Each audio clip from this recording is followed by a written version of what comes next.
नमस्कार, मी मंदार फणसे. भविष्य महाराष्ट्राचं मध्ये तुमचं स्वागत. आज आपण एका अशा नेत्याला भेटणार आहोत की जे दिल्लीमध्ये आहेत आणि माहिती प्रसारण आणि पर्यावरण केंद्रीय मंत्री जे आहेत प्रकाश जावडेकर आपल्यासोबत आहेत. प्रकाश जावडेकर, तुमचं स्वागत आहे. प्रदीर्घ असा अनुभव तुमचा दिल्लीतला आम्ही बघितलेला आहे. निवडणुका आहेत महाराष्ट्रातल्या आणि त्या निवडणुकांच्या पार्श्वभूमीवर पुन्हा एकदा खरं तर आम्हाला भविष्य जाणून घ्यायचं आहे महाराष्ट्राचं. हे तुमच्या एकूण सगळी जी खाती आहेत ती, पण महाराष्ट्राचा तुमचा अनुभव आणि त्यातनं तुम्हाला नेमकं महाराष्ट्राबद्दल काय वाटतं? महाराष्ट्राच्या राजकारणाचा मी खूप वर्ष नीट अभ्यास केला, त्याच्यात गेले 40 वर्ष सहभागीच आहे.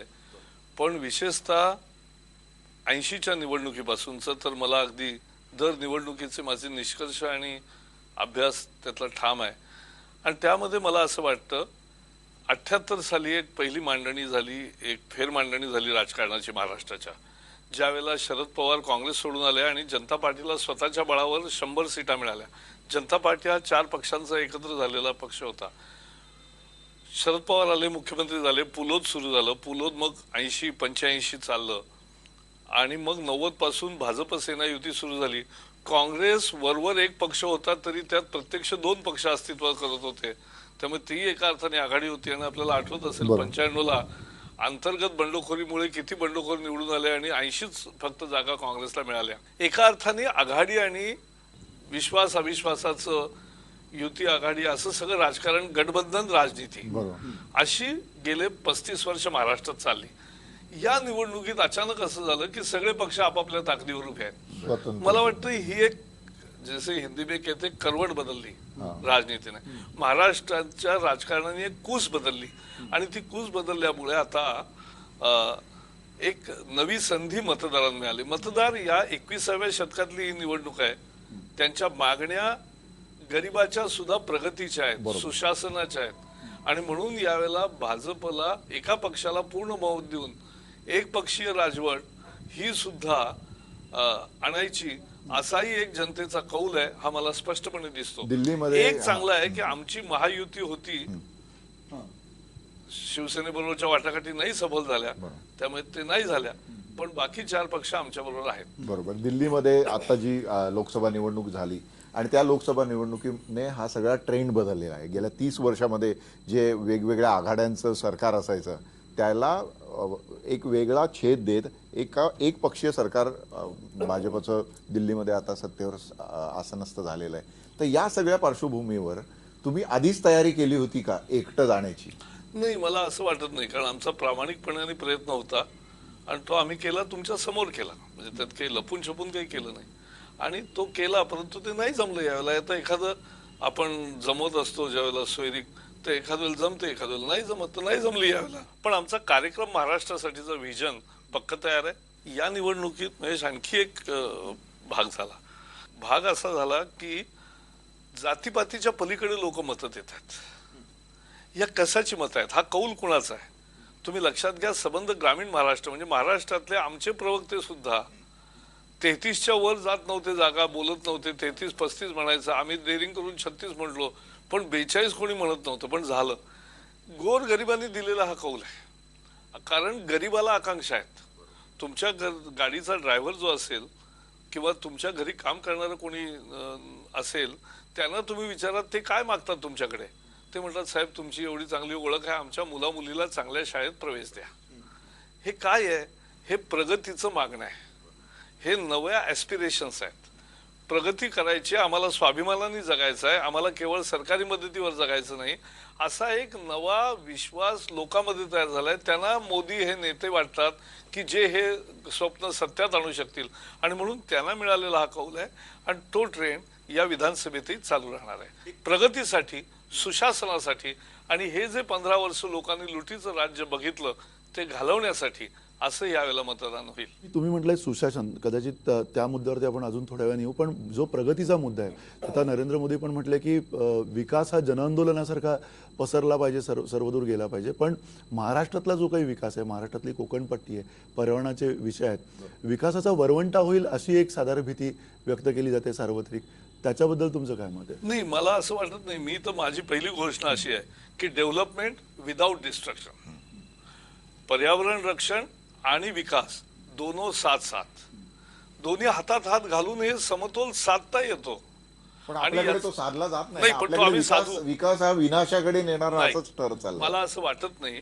याचं कारण तुम्ही जर नीट काळजी पर्यावरणाची घेऊन जर विकास केला तर त्याला आपण ज्याला सस्टेनेबल डेव्हलपमेंट म्हणतो हे आमचं ध्येय आहे. आणि म्हणून मी तुम्हाला अनेक उदाहरणं सांगेन. आम्ही काही निर्णय यांनी घेतलेत की आता सिमेंट इंडस्ट्री आपली जगातलं सगळ्यात जास्त सिमेंट आपण तयार करतो आणि या सिमेंट इंडस्ट्रीमधून मोठं पोल्युशन होतं. आम्ही इंडस्ट्रीला बोलवलं, ते कितीला तयार आहेत सुधारणाला ते पाहिलं आणि त्याच्यापेक्षा थोडं जास्त नॉर्म्स सेट केले.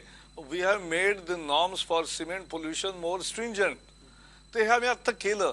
डिझेल पोल्युशनचा विषय आहे. आता डिझेल आणि पेट्रोल मधल्या प्राइसचा डिफरन्शियल गेलेला आहे, फरक गेलेला आहे. त्यामुळे डिझेल वाहनांसाठीचं सुद्धा प्रदूषणाच्या नॉर्म्स जरा पूर्वी ज्या प्लॅन केला होता त्यापेक्षा लवकर करता येतील का, हा एक विचाराचा मुद्दा आहे. माझं म्हणणं, आम्हाला आमची हवा स्वच्छ ठेवली पाहिजे, आम्हाला आमचं पाणी स्वच्छ केलं पाहिजे. गंगा अभियान ही सुरुवात आहे. सगळ्या नद्या साफ करायच्या, सगळा देश साफ करायचा आहे. म्हणजे सॉलिड वेस्ट मॅनेजमेंट आहे, सिवेज ट्रीटमेंट मॅनेजमेंट आहे, सगळं आहे. आणि याचा अर्थ असा की आम्हाला देश साफसुथरा बनवणं हा सुद्धा जे उद्या अभियान सुरू होतं ते सुद्धा पर्यावरणाच्या रक्षणाचाच गाभा आहे.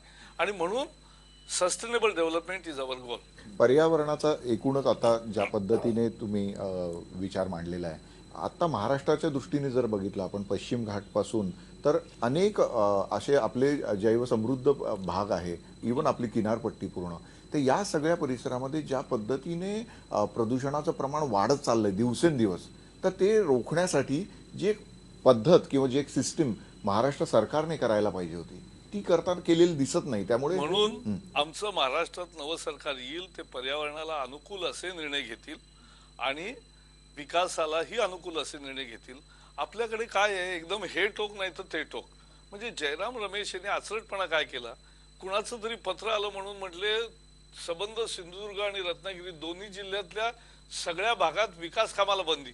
आणि विकासाला म्हणजे बघ खाणकामाला बंदी घातली तर समजू शकतो, पण खाणकामाला नाही बंदी. म्हटले खाणकामाबरोबर तुमच्या घराचं रिपेअर करायचं असेल तर त्यालाही बंदी आणि नवी संस्था शिक्षण संस्था काढायची असेल त्यालाही बंदी. असं थोडंच असतं. आणि म्हणून याला सम्यक दृष्टिकोन घेतला पाहिजे. आणि म्हणून आम्ही एक निर्णय घेतला की कस्तुरीरंगन कमिटीचा रिपोर्ट आहे तर त्यातली जी गावं आहेत त्याला आम्ही हात लावलेला नाही, पण त्याच्या बाहेरची जी गावं आहेत त्यांना तुम्ही साध्या साध्या कामापासून सुद्धा वंचित ठेवणार. बरं, जांभा दगड तुम्ही नाही असं परवानगी दिली तरी लोक रिपेअर करतात, लोक घर बांधणार. वापरणार. फक्त जो 20 रुपयाला दगड मिळतो तो 100 रुपयाला मिळायला लागतो, एवढाच फरक होतो. तेव्हा काळा बाजाराला प्रोत्साहन म्हणजे पर्यावरण रक्षण नाही. आणि म्हणून पर्यावरण रक्षणाची एक व्यावहारिक भूमिका, विकासाची एक साक्षेपी भूमिका आणि दोन्ही मिळून एक सस्टेनेबल, ज्याला पर्यावरण आणि याचं संतुलन असं करणारं जीवन पद्धती आपल्याला हवी. आमची त्यावर श्रद्धा आहे, आमचा तो कार्यक्रम आहे, आम्ही तोच पुढे राबवणार आहोत. एक आणखीन तुम्ही केंद्रामध्ये आहात आणि केंद्रामधनं तुमचं म्हणजे घारीची नजर जशी असते तशी महाराष्ट्राकडे तुमची नजर असणार आहे. एकूण JNRUM सारखी योजना होती, तशाच प्रकारच्या काही योजना, महत्वाकांक्षी योजना, कारण महाराष्ट्रात सगळ्या भारतामधनं नागरिक येत आहेत, त्यासाठी तुमचं मुंबई असेल आणि मुंबईच्या आसपासचा MMRDA रिजन, यासाठी केंद्राचं काही विशेष लक्ष असणार आहे? निश्चित असेल आणि केंद्राचं विशेष लक्ष असेल. पण मुळात या म्हणजे महाराष्ट्राच्या भूमीचं वैशिष्ट्य असं आहे की महाराष्ट्र सरकारने जर गरज काय असते की you have to plan with a vision and implement it in mission mode and not in commission mode. पण इथे कमिशन मोड मध्ये सगळं चालल्यामुळे गोंधळ निर्माण झाला. पण जावडेकर साहेब, कमिशन मोड मधून राज्य चाललेलं होतं, पण 15 वर्ष तुमचा पक्ष किंवा तुम्ही जी युती होती तुम्ही त्याला त्या पद्धतीने विरोध केला नाही, त्यामुळे त्यांचं काम बिनबोफाट सुरू होतं ना. असं मला वाटत नाही. जेवढा विरोध करायचा आणि कोर्टामध्ये जाण्यापासून सगळ्या पद्धतीचा विरोध आमच्या लोकांनी केला, परंतु शेवटी सत्ताधाऱ्यांनी जर जनाची नाही पण मनाची सुद्धा बाळगायची नाही असं ठरवलं तर मग त्याला उपाय नसतो. आणि म्हणून आता लोकांना संधी मिळाले, लोक हे सरकार फेकून देतील. आता ते वेगळे झालेत. त्यामुळे राष्ट्रवादी म्हणताय की आता मुख्यमंत्र्यांनी सगळ्या बिल्डरच्या फाईल मोकळ्या केल्या आणि मुख्यमंत्री म्हणतायत की ते सगळं पाप राष्ट्रवादीचं होतं. आम्ही म्हणतोय पाप दोघांचं संयुक्त आहे. तुम्ही आत्ता विभक्त झालात म्हणून तुमची पापापासून सुटका नाही. ती वाल्याकोळीच्या गोष्टीसारखं आहे. त्यामुळे तुम्हाला आता नाही माघार. काळ्या पिऱ्याचं लूट करून झाली आणि आता लुटीवरून भांडण झालं म्हणून तुम्ही वेगळे झालात. पण लोकांना माहिती आहे की तुम्ही दोघांनी मिळून लूट केली. पण 25 वर्ष तुम्ही आणि शिवसेना एकत्र होतात आतापर्यंत, आणि ही संधी होती या काँग्रेसचं नाही, सरकार संधी दोन्ही आत्ताही एकत्र. आहे आणि म्हणून तर आम्ही प्रयत्न केला ना युतीचा. पण एखाद वेळेला नाही झाली तर नाही झाली, म्हणजे आता त्याला काय करता तुम्ही. समजा मी जसं मगाशी म्हटलं सोयरीक जमवाल जाता, तर दोन्ही बाय हेही चांगलं आहे तेही चांगलं आहे, पण नाही जमली तर नाही जमली तर त्याला काय असतं, नाही जमली. म्हणजे काय मुळात हा. मुलीमध्ये काय व्यंग होता? नाही, पण नाही, शिवसेनेचं म्हणणं आहे की तुम्ही आधीच ठरवलेलं होतं हे नाही, नाही, हे लोकसभेपासून खरं तुमची नाही. अशा पद्धतीची नाही नाही, हे खरं नाही, हे खरं नाही. आम्ही उलट ठरवलं की ते रोज आता काहीतरी बोलतात कोणीतरी काहीतरी, कारण नाही तर बातम्या कशा येतील. पण आम्ही असं ठरवलं की आम्ही नाही उत्तर देणार. आम्हाला हे भांडण, आमचं भांडण काँग्रेस आणि राष्ट्रवादीच्या कुशासनाशी आहे. आमचं भांडण महाराष्ट्रातल्या जनतेच्या भल्यासाठी आहे आणि आम्ही कार्यक्रम घेऊन येतोय महाराष्ट्राच्या नवनिर्माणाचा. राष्ट्र के साथ महाराष्ट्र, शिवछत्रपतींचा आशीर्वाद, चला देऊ मोदींना साथ, आणि अवघ्या महाराष्ट्राचं एकमत, भाजपलाच पूर्ण बहुमत, हे घेऊन आम्ही चाललोय. आम्ही कार्यक्रम घेऊन चाललोय आणि त्यामुळे कार्यक्रम आम्ही लोकांपुढे दसऱ्याला साजरा करतोय आणि त्याच्या पुढे जाणार. पण तुमचं आणि राष्ट्रवादी काँग्रेसचं सुद्धा काहीतरी संधान आहे असे नाही, सुद्धा नाही, आरोप हे आहेत.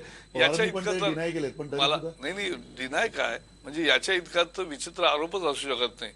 शिवसेने म्हणजे कुणाचे कुणाशी संबंध आहेत हा तर सगळ्यांना माहीत असणारा विषय आहे. प्रश्न एवढाच आहे की म्हणजे भाजपच्या महाराष्ट्रातल्या नेत्यांनी राष्ट्रवादीच्या मंत्र्यांविरुद्ध जेवढी लढाई केली त्यांच्या भ्रष्टाचाराविरुद्ध, ती सगळी ऐतिहासिक आहे, तुमच्या चॅनलनी वेळोवेळी टिपलेली आहे. त्यामुळे मला नाही वाटत की हा अगदी म्हणजे अगदी चुकीचा आरोप आहे.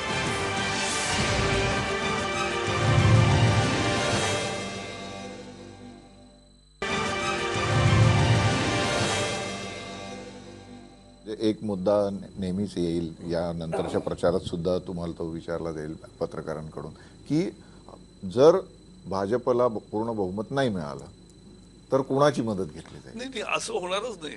आम्हाला पक्की खात्री आहे. असं आहे, लोकांना वाटत होतं त्या दिवशी 16 मेला सर्व चॅनलवर टीव्ही पंडित येऊन बसले होते आणि ते मोदींच्या म्हणजे भाजपला जर 215 जागा मिळाल्या, 200 जागा मिळाल्या आणि एनडीएला मिळून 240 मिळाल्या तर आणखी 40 कुठून येतील वगैरे, अशी सगळी पॉसिबिलिटीज तयार करून आले. पण मतदार जेव्हा ठरवतात ना तेव्हा पक्क ठरवतात. We must remember NC Palkhivala, Nani Palkhivala used to say that illiterate intelligence is more effective sometimes. तर त्यामुळे जे सामान्य माणसांचं शहाणपण असतं ते सगळ्यात प्रभावी असतं आणि ते निर्णायक कौल देतं. त्यामुळे आम्हाला निर्णायक कौल मिळेल आणि निकालाच्या दिवशी तुम्ही आहात, आम्ही आहोत, त्या दिवशी आम्ही सांगू हाच तो क्षण, हाच ती वेळ आणि आमचं उत्तर हे. काय लकी फिगर काय असेल नाही, तुम्हाला? लकी फिगर काय 145 प्लस आम्ही म्हटलं, पण खूपच जास्त मिळेल असं आम्हाला दिसत आहे. पण जे जे पुन्हा म्हटलं जातं की लोकसभेचे विषय वेगळे असतात आणि स्थानिक प्रश्न महत्वाचे असतात. स्थानिक प्रश्नांच्या बाबत अजूनपर्यंत असं मोठं डॉक्युमेंट किंवा असं खूप विजन आमचं दसऱ्याला आमचा जो आम्ही ज्या तऱ्हेने महाराष्ट्राची निर्मिती करू इच्छितो तो समोर येईल आणि आम्ही आमच्या कार्यक्रमातून हे देऊ आणि सगळे मिळून उद्योग वाढवू, रोजगार देऊ, सगळ्यांना स्वाभिमानाने जगण्याची संधी देऊ. केवळ सरकारी डोलवर अवलंबून न राहता स्वतःच्या पायावर रोजगार देऊन उभं करणं आणि रोजगाराचं प्रशिक्षण देणं हे सूत्र आहे, ज्याने आम्ही अर्थव्यवस्था आणि मूलभूत सुविधा ही सरकारची जबाबदारी आहे. त्यामुळे रस्ते असोत, बंदरं असोत, बाकीचा विकास असो, हा सरकारची जबाबदारी. पर्यावरणाचं रक्षण हे जनतेचं आंदोलन, स्वच्छता अभियान हे जनतेचं आंदोलन, परंतु जी सरकारची जबाबदारी आहे ती सरकार करेल. ही पब्लिक प्रायव्हेट पार्टनरशिप आहे. मंदारने जसं तुम्हाला पक्षाच्या विजन बद्दल विचारलं ते तुम्ही सांगितलं. आता तुमचे वडील पत्रकार होते, केसरीमध्ये काम केलेलं आहे, तुम्ही सुद्धा विद्यार्थी दशेमध्ये वसंत व्याख्यानमाला आणि त्या सगळ्या गोष्टी कव्हर केलेल्या आहेत. तर त्यावेळेस तुम्ही तरुण असताना महाराष्ट्राच्या विकासाची जी कल्पना केली होती किंवा तुमच्या डोळ्यासमोर काही कल्पना आहे का विकासाची, निश्चितपणे ती सांगा तुम्ही. माझ्या डोळ्यापुढे अगदी चित्र स्पष्ट आहे. महाराष्ट्रामध्ये गेले 15 वर्ष शेतीकडे अफाट दुर्लक्ष झालं. महाराष्ट्राचा शेतकरी उद्यमी आहे. काल मी नाशिकमध्ये होतो आणि नाशिकचा शेतकरी हा फार म्हणजे द्राक्ष म्हणू नका, स्ट्रॉबेरी म्हणू नका, जे नवं पीक येईल ती तंत्रज्ञान स्वीकारायला आणि वायनरी सुद्धा करायला सगळ्याला नाशिकचे शेतकरी आणि खऱ्या अर्थाने पश्चिम महाराष्ट्र, विदर्भ, मराठवाड्यात सगळीकडे तुम्हाला असे अनेक शेतकरी दिसतात की जे करतात. त्यांना पाणी उपलब्ध करून देणं. हे बघा, आत्महत्या काही वेळ लागल्यामुळे, म्हणजे तेही म्हटले मंत्री एकदा की हा सायकोलॉजिकल प्रश्न नाही. विदर्भामध्ये आत्महत्या होतात आणि गुजरातमध्ये आत्महत्या होत नाहीत. याचं कारण बीटी कॉटन वापरल्यावर तुम्हाला ॲश्युअर्ड पाणी सप्लाय पाणी लागतं आणि ते लाखो चेक डॅम बांधून गुजरातच्या सरकारने शेतकऱ्यांना दिलं. आमच्या सरकार गेल्या 15 वर्षात देऊ शकलं नाही. 70,000 कोटीचा सिंचनावर खर्च आला, परंतु सिंचन झालं नाही. आम्ही सिंचनावर खर्च करू, पण सिंचनही शेतकऱ्याच्या शेतात नेऊन पोचवू, हा फरक असेल. दुसरं फरक असा असतो की महाराष्ट्रामध्ये उद्योगाची एवढी प्रचंड चांगली अवस्था येऊ शकते की जे इथून उद्योग बाहेर गेले त्यांना परत आणता येईल आणि नवे उद्योगही मोठ्या संख्येने इथे येतील. त्यांना ॲश्युअर्ड पाणी सप्लाय, वॉटर सप्लाय, त्याबरोबर विजेचा पुरवठा आणि एक इन्फ्रास्ट्रक्चरचं बेसिक, एक कायदा सुव्यवस्था आणि सरकारमध्ये फाईल गेल्यावर ती विनासायाच बाहेर येते. असं व्हायला पाहिजे, ऑटो पायलटवर पाहिजे. त्या डुईंग ईज ऑफ बिझनेस हा दिला तर रोजगार वाढतील, तर बिझनेसेस वाढतील, तर राज्याचं उत्पन्न वाढेल. आणि मग शिक्षण, आरोग्य यासारख्या ज्या आज दुर्दैवाने शिक्षणाची अवस्था महाराष्ट्रामध्ये खालावत चाललेली आहे. एक तऱ्हेचा नवा चातुर्वर्ण्य तयार होतो. जिल्हा परिषदेच्या शाळा, मी स्वतः जिल्हा परिषदेच्या शाळेत शिकलो. जिल्हा परिषदेच्या शाळा, विद्यानगरी पुण्यातले तुम्ही आहात. हो, पण मी शिकलो महाडला आणि म्हणून त्यामुळे मी त्या ठिकाणी पाहिलेलं आहे की तेव्हा किती सकस शिक्षण होतं आणि सरकारी शिक्षण आणि खाजगी शिक्षणात फार फरक नव्हता. आता केवढे फरक झाले त्याच्यामध्ये. आणि म्हणून चांगलं शिक्षण देणं, त्याच्यावर लक्ष देणं, असं जर कार्यक्रम घेतले तर मला वाटतं खऱ्या अर्थाने कौशल्य शिक्षणाची मोठी योजना केली तर महाराष्ट्रात एकही बेकार राहणार नाही. सगळ्या तरुणांना रोजगार मिळेल, स्वतःच्या पायावर उभं करता येईल. याची आमच्याकडे नुसती व्हिजन नाही, नुसती कल्पना नाही, तर त्याची वास्तविकली योजना तयार आहे आणि त्या योजनेवर आम्ही काम करू. पण केंद्रात सत्ता असल्याचा फायदा म्हणून तुम्ही येणाऱ्या काळामध्ये महाराष्ट्राकडे बघताय की महाराष्ट्रासाठी स्वतंत्रपणे तुम्ही आणखीन काही? महाराष्ट्राचं स्वतःची ताकद आहे. महाराष्ट्रामध्ये टुरिझम किती वाढू शकतं? आज तुम्ही टुरिझम म्हटलं महाराष्ट्रामध्ये, देशामध्ये, तर तुम्हाला केरळ, गोवा, राजस्थान, हिमाचल म्हणजे तुमचं स्टॉप होतो. पण तुम्ही नवं टुरिझमचा इतका मोठा प्रयत्न करता येईल, एवढे मोठे रोजगार तयार होतील. या महाराष्ट्रामध्ये काही नाही, सगळं दाखवता येईल. पण त्याला एक धडाडीने, त्याच्या मागे चिकाटीने लागणारी जरूर पाहिजे.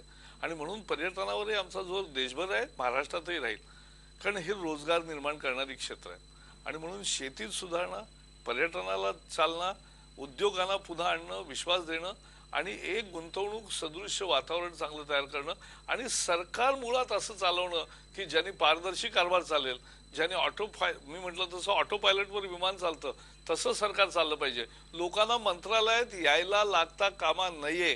तिथे फक्त धोरणांची चर्चा होईल, तिथे फक्त नव्या काय कार्यक्रम घेता येतील जनहिताची याची चर्चा होईल आणि तेच काम खरं मंत्रालयाचं. याच्या जोडीला मला एक प्रश्न मंदार साहेबांना विचारावा वाटतो की ज्या पद्धतीने आता आपल्याकडे सर्व विकासाच्या कल्पनांवर चर्चा होते, परंतु सांस्कृतिक विकास हा जो सांस्कृतिक विकास आहे, माणसाच्या समग्र व्यक्तिमत्वाच्या विकासाचा विचार साधारणतः शासकीय पातळीवर होताना दिसत नाही. आपल्याकडून ती अपेक्षा आहे, कारण आपण पुण्यातले आहात, तिथल्या सांस्कृतिक विश्वासी तुमची खूप जवळीक तेव्हाही होती, आताही तुम्ही ती राखलेली आहे. दिल्लीत गेल्यानंतर पण ती मी परवाच लता दीदींचा 85वा वाढदिवस होता, त्या दिवशी मी संदेशात म्हटलं, व्हिडिओमध्ये पाठवलं होतं कारण मी बाहेरगावी होतो, तर मी दिलं की लता दीदीने आम्हाला केवढं समृद्ध केलं. हे बघा, राजकीय ताकदीची मर्यादा जी असते ती अशी आहे की राजकीय सत्ता तुमच्या खिशात 4 पैसे जास्त आणू शकते, भौतिक समृद्धी देऊ शकते, भौतिक सुविधा देऊ शकते.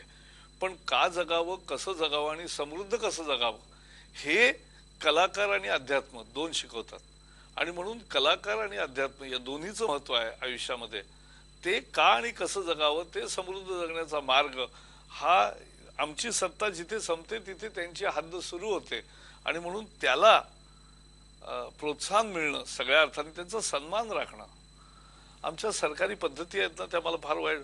आम्हाला समजा कोणा कलाकाराला मोठं बोलवायचं आहे, मी आमच्या मंत्र्याला विचारणार आहे गोवा फिल्म फेस्टिवलसाठी आपण यांना बोलवणार आहोत, काय केलं तुम्ही? ते म्हटलं आम्ही पत्र पाठवलं. अरे म्हटलं पत्र कसलं पाठवता? हे मोठे कलाकार आहेत, अधिकाऱ्यांना बोलवा, त्यांना घरी जाऊन त्यांना पत्र द्या, त्यांना विनंती करा, मी फोन करतो, वाटलं तर मी जातो, मी बोलतो. पण असं इन्व्हॉल्वमेंट असल्याशिवाय लोक कशी येतील? आणि म्हणून तुम्हाला या प्रक्रियेमध्ये कलाकार, बुद्धिवंत, सर्जनशील व्यक्तिमत्व, समाजसेवक आणि त्या जोडीला चांगलं लोककला आध्यात्मिक शिक्षण मुख्य देणारं आणि- लोककला आणि बाकीचे कलाकार या सगळ्यांचा सन्मान करणे हे महत्वाचं आहे.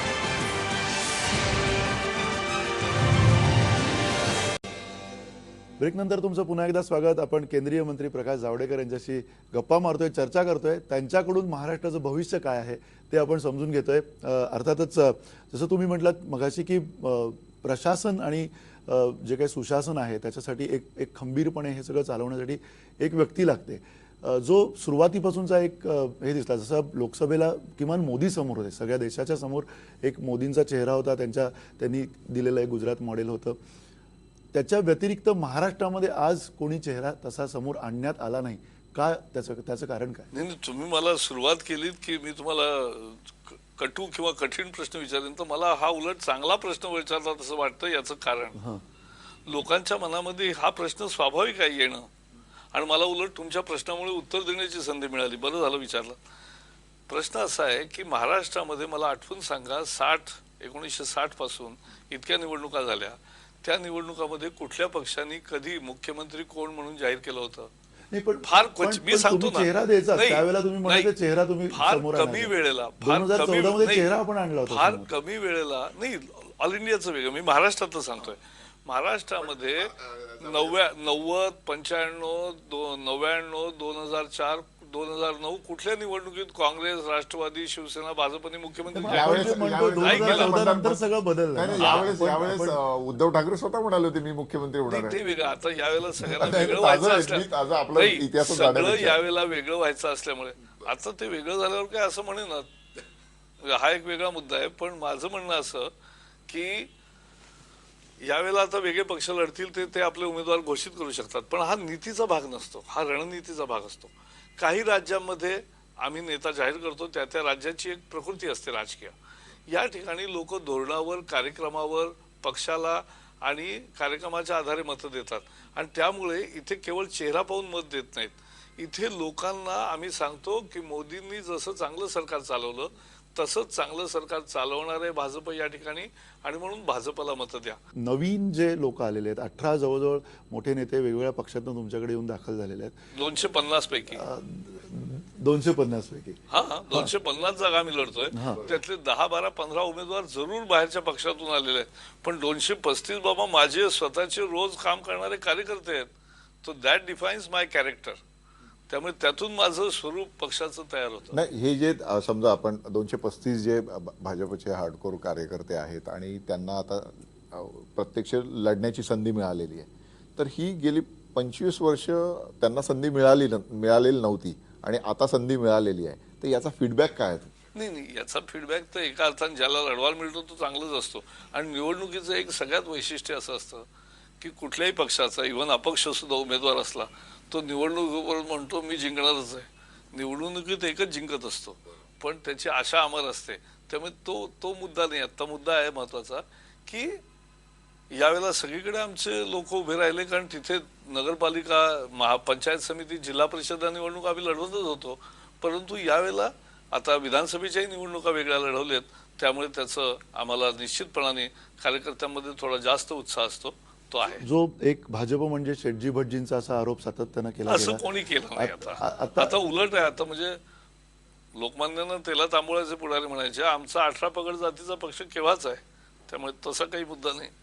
पण जो चेहरा द्यायला पाहिजे होता तो चेहरा, आणि खास करून मुंडेंच्या नंतरच्या काळामध्ये भाजपला जो एक चेहरा महाराष्ट्राला, तो कारण तुम्ही सगळे केंद्रात आहात, जे ज्येष्ठ नेते आहेत ते सगळे केंद्रात आहेत, तुम्ही आहात, नितीनजी आहेत. इथे कोणीतरी असा चेहरा देण्याची गरज नाही भासली? नाही, हा मी सांगितलं ना, हा रणनीतीचा भाग असतो. प्रत्येक राज्याची राजकीय प्रकृती वेगळी असते, त्यानुसार द्यावं लागतं. काही राज्यामध्ये तुम्ही मुख्यमंत्री आधी घोषित करता, काही राज्यात नाही करत. आता दिल्लीच्या मागे आता निवडणुका झाल्या होत्या, आम्ही नव्हतं जाहीर केलं. एकूण जो आत्ताचा महाराष्ट्रातला जो सूर आहे खास करून युती तुटल्यानंतरचा, ज्याच्यामध्ये असं म्हटलं जाते भाजपला की भाजप उद्या महाराष्ट्र तोडणार आहे, विदर्भ वेगळा करेल, आणखीन काही वेगळ्या मागण्या होतील. नाही बा मंदार, मी तुम्हाला सांगू इच्छितो, आमची भूमिका पहिल्यापासून स्पष्ट आहे. आम्ही कधी आध्यात मध्यात नाही बोललो. पण आत्ता काय लोकांची मागणी आहे? आत्ता लोकांना एक सुखी समृद्ध संपन्न सुरक्षित महाराष्ट्र हवा आहे. आत्ता लोकांना काम देणारं, रोजगार देणारं नवं सरकार हवं आहे. विदर्भाची जनता सुद्धा तेच मागणी करते. म्हणून आता मी आंध्रचा प्रभारी होतो खूप वर्ष आमच्या पक्षाचा, आणि तेलंगणाची चळवळ झाली, तिथे ज्या तऱ्हेचं बलिदान घडलं ते आता महाराष्ट्रातलं वातावरण नाहीये. आणि म्हणून आज लगेच केवळ म्हणजे लगेच काहीतरी त्याचा निर्णय व्हायचा आणि तुकडे व्हायचे, ते हा अपप्रचार आहे. नाही, तुमचा पक्ष सातत्याने छोट्या राज्यांना फेवर करणारा राहिलेला आहे. आणि याच्या आधी सुद्धा जेव्हा शिवसेना स्वतंत्र विदर्भाला विरोध करत होती त्यावेळेस भाजपने सातत्याने त्याच्या भूमिका समर्थनाची दोघांच्याही स्पष्ट आहे. म्हणजे आज आमच्यापासून शिवसेना वेगळं झालं म्हणून लगेच शिवसेनेचं सगळं चूक असलं काही मी म्हणत नसतो. मी कारण असं उद्या एकत्र पण येऊ शकता तुम्ही. हा मुद्दा नाही आता, कारण आमचं चाललो आहे. प्रश्न असा आहे, अनेक महापालिकामध्ये आम्ही आहोतच नाही, त्यामुळे तो नाही मुद्दा. मी एवढंच म्हणतो की दोघांच्याही भूमिका स्पष्ट आहेत आणि त्यात बदल झालेला नाही. पण पुन्हा याच मुद्द्यावरती शिवसेना आणि भाजप याच्यामध्ये जैतापूरच्या मध्ये सुद्धा त्यांच्या भूमिका वेगळ्या होत्या, तुमच्या भूमिका वेगळ्या होत्या. कुठेतरी तुम्हाला असं वाटतंय का की आता या युतीमुळे ह्या सगळ्या अडचणी संपलेल्या आहेत? आणि नाही, असं नाही. हे बघा, ही काही मला अडचण मोठी वाटत नाही. असं आहे, दोन पक्ष वेगळे आहेत, त्यांचं नेतृत्व वेगळं आहे, त्यांची धोरणं वेगळी आहेत, त्यांची प्रायोरिटी वेगळी आहे, आणि त्यामुळे त्यांची वेगवेगळ्या विषयावर वेगवेगळी मतं असणं हे लोकशाहीत सुसंगत आहे. त्यात काही चूक नाही. भाजपची काय भूमिका राहणार आहे? म्हणजे काँग्रेसला टार्गेट केलं जाणार, एनसीपीला टार्गेट केलं जाणार, की शिवसेनेला टार्गेट केलं? बघा, काँग्रेस एनसीपीने मिळून 15 वर्ष या महाराष्ट्राला लुटलं, या महाराष्ट्रावर राज्य केलं आणि ते अतिशय वाईट केलं. जिथे विकासाची प्रचंड संभावना होती तिथे विनाश केला आणि लोकांची पूर्ण निराशा केली.